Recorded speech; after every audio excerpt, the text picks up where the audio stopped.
You're watching DD India News Hour. I'm Mark Lynn.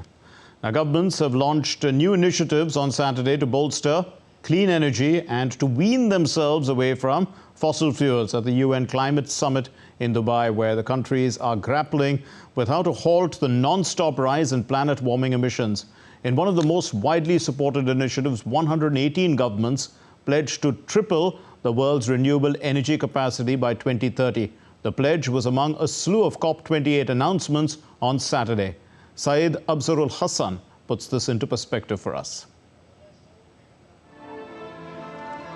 Leaders from around the world spoke at the COP28 summit on Saturday, where their nations' delegations evaluated advancements towards achieving global climate objectives.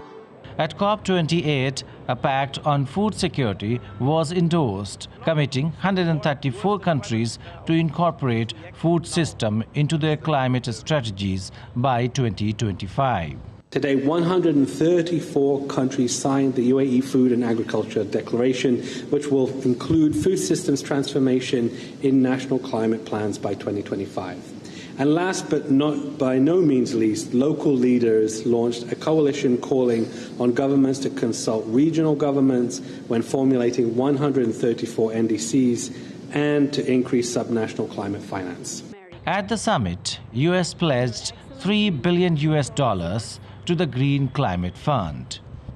President Biden and I have made the largest climate investment in the history of our country, and some have said the world.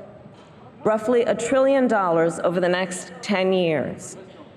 As a result, today, across the United States, we are building and expanding hundreds of solar panel, wind turbine, electric vehicle, and battery manufacturing plants. German Chancellor Olaf Scholz called on the World Climate Conference to help developing nations invest in climate-friendly energy.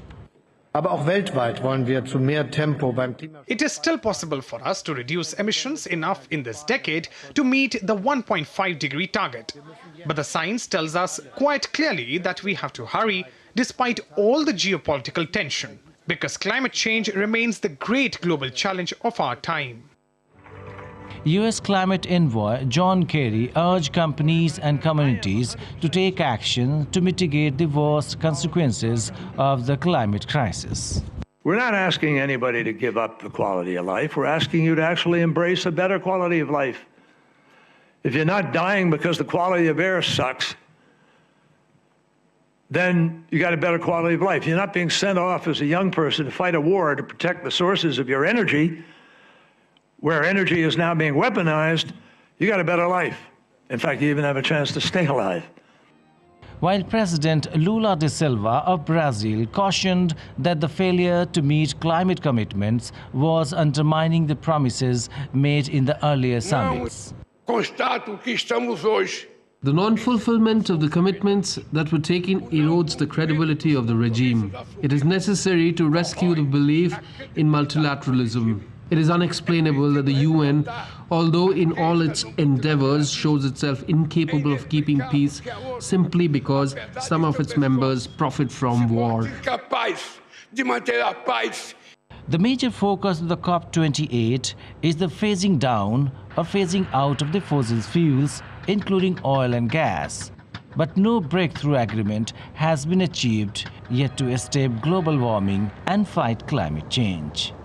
Syed Abzarul Hassan reporting for DD India.